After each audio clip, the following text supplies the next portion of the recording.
The front door opened and he was back. My husband, Mark, I hadn't even heard the car pull up. He was good, too good at being sneaky. I pretended I wasn't home. I was sitting right there in plain sight. I pretended I didn't see him. When he came through the door, he tossed his keys on the counter. It was his little way of saying, "I'm home, don't bother." Why did I try to stop him? What did I think I could do? Years of failed attempts to save this marriage had taken their toll. Our relationship was a long-lost cause. All that was left was resentment and a pile of dirty laundry. He went straight to the bathroom. I knew why.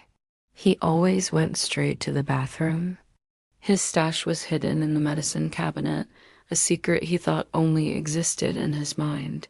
He stood there for a long time. I started to lose count of the minutes.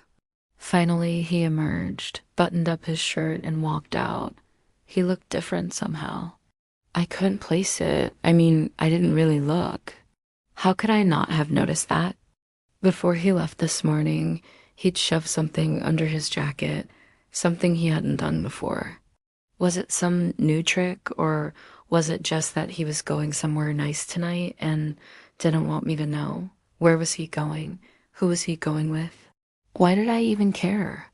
I tried to remind myself that he was just my husband, the one who'd betrayed me, the one who'd lied. The anger began to rise within me, slowly boiling over like water about to spill. I had to do something. I needed to make him pay, but how? His eyes met mine, and I saw a flicker of guilt. Or was it something else? Fear, maybe? He looked away quickly and started toward the stairs. That's when I snapped. I ran after him. At the top of the stairs, I blocked his path. He looked down at me, his face hardening like stone. Then he stepped around me and continued on his way. I raced to the bathroom. I rummaged through the medicine cabinet. Nothing. My heart hammered against my ribs. I slid the drawer open and stared inside. There it was, a small, unassuming tube of lube. It looked innocent enough.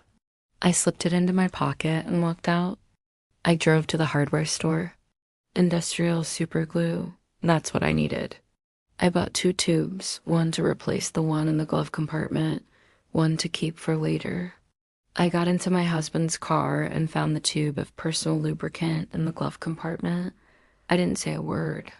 I just secretly replaced it with industrial superglue, and then I waited. About 3 hours later, my phone rang. It was our neighbor, Lisa. Her voice was tight with urgency. She told me she was calling an ambulance. Mark had called her in a panic, his words jumbled and strange. He told her he needed help, that something was wrong with him.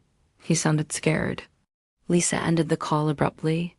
As if sensing my surprise, she added, "You and Mark aren't fighting again, are you?" "No," I said, and I meant it. Within minutes, the sirens wailed, echoing the turmoil in my heart. I watched from the bedroom window as the ambulance arrived. Mark was helped out of the car by one of the firefighters.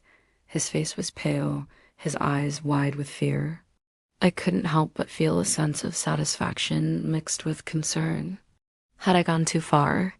But seeing the wild look on his face as the others rushed to his side, I knew I hadn't. The firefighters worked quickly and efficiently. Their movements a well-coordinated dance of efficiency. They must have been trained for this sort of thing. I thought Riley. Mark was placed on a stretcher and gently lifted onto the ambulance bed. He looked up at me for a moment, his eyes pleading. I offered no sympathy. This was his mess. Let the professionals clean it up. I didn't have to. The ambulance doors slid shut and the vehicle pulled away from the curb, taking Mark and his troubles with him. I turned away, my shoulders shaking with silent laughter. My revenge was complete. Let this be a lesson to other cheating husbands. Industrial superglue isn't just for fixing broken objects. It can stick together those who shouldn't be stuck together.